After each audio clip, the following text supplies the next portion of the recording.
అవు మా నాయన చేసిన తప్పే. 5 రూపాయల కోసం ఒక తలకాయ నరికేసినాడు. మరి మీ నాయన ఏం చేసినాడు?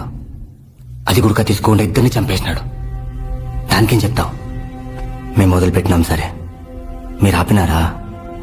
మేము నరికినాం సరే, మీరు ఒదిగినారా? తిరిగి కత్తెత్తినారు కదా. ఏ రాఘవరెడ్డి మాట్లాడవే?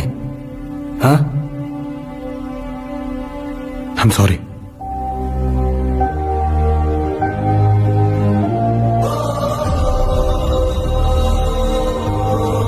ఇక్కడ లేని మా నాయన తరఫున ఇక్కడికి రాని మీ నాయనకు క్షమాపణ చెప్తాండా.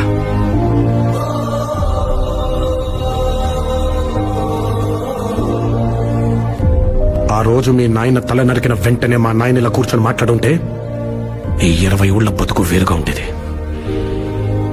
కనీసం మన పిల్లలకే నా అవకాశం ఇద్దాం. ఈ పీస్ తాలూకు కాస్ట్ ఓ 5 ఏళ్ళు, ఒక ఎమ్మెల్యే, ఒక మినిస్టర్, నాకొకే. నేను నిలబడినా, నువ్వే గెలువు. ఇదంతా ముందే ఇంటికి మాట్లాడేది రాఘవరెడ్డి. పోయిన తూరి 2 బళ్ళు వేసుకొచ్చినావు బాలరెడ్డి, మాట్లాడినా. ఈ తూరి 4 బళ్ళు వేసుకొచ్చినావు, అందుకే కొట్టి మాట్లాడుతాండా. యుద్ధం చేసే సత్తా లేనోడికి శాంతడిగే హక్కు లేదు. నా ఫోన్ నంబర్ ఆయన కాడుంది, మెసేజ్ చెయ్యి. నీ ఆన్సర్ ఎస్ అయితే నువ్వు ఎమ్మెల్యే అయినాక ఊరేగింపుగా పోయి మీ నాయనని కలిసి వద్దాం.